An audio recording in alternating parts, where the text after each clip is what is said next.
ঢাকা থেকে উত্তরাঞ্চলমুখী মহাসড়কের খবর জানবো। টাঙ্গাইলের এলেঙ্গা থেকে যুক্ত হচ্ছেন সহকর্মী রাব্বি খান। রাব্বি, আপনার কাছে জানতে চাই, মহাসড়কে এখন যানবাহনের চাপ কেমন দেখছেন? চলাচল নির্বিঘ্ন রাখতে প্রশাসনের পক্ষ থেকে এই রাতে কি কি পদক্ষেপ আছে? ঈদকে ঘিরে এবং ঈদের আনন্দ ভাগাভাগি করতে প্রিয়জনদের কাছে নারীর টানে আসলে ঘরে ফিরছেন ঘরমুখ্য মানুষ। জানে রাখি, ঢাকা টাঙ্গাইল মহাসড়কের এই মহাসড়ক হয়ে কিন্তু উত্তরের 23টি জেলার যে সাধারণ যাত্রীরা রয়েছেন এবং সড়ক ব্যবহারকারী যারা রয়েছেন তারা কিন্তু এই সড়কটি ব্যবহার করে থাকে। আমরা মধ্যরাতেও দেখছি যে এখানে আইন শৃঙ্খলা যে রক্ষাকারী বাহিনীর সদস্যরা রয়েছেন তারা কিন্তু এখানে দায়িত্ব পালন করছেন।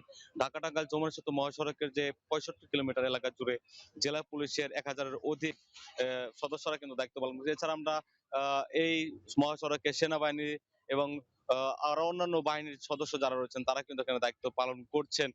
মধ্যরাতে আমরা এখানে দেখেছি যে খোলা যে ট্রাকে করে বাড়ি ঘরে ফিরছেন মানুষ। এছাড়া গণপরিবহন যেসব রয়েছে সেসব করেও কিন্তু তারা ঘরে ফিরছেন।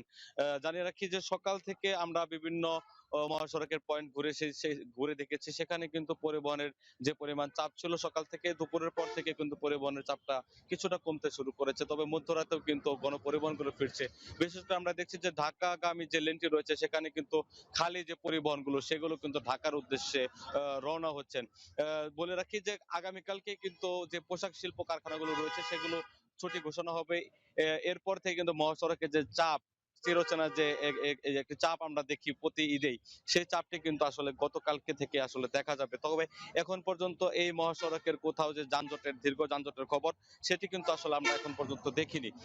কিছুক্ষণ আগে কিন্তু এই যমুনা টোল প্লাজা এখানে নৌ পরিবহন যে প্রতিমন্ত্রী রয়েছে তিনি এখানে এসেছিলেন। তিনি বলছেন এবারের ঈদ যাত্রাটি নির্বিঘ্ন এবং নির্বিচ্ছিন্ন হবে এবং স্বস্তির ঈদ যাত্রা হবে, এমনটি তিনি আসলে আমাদেরকে বলছিলেন।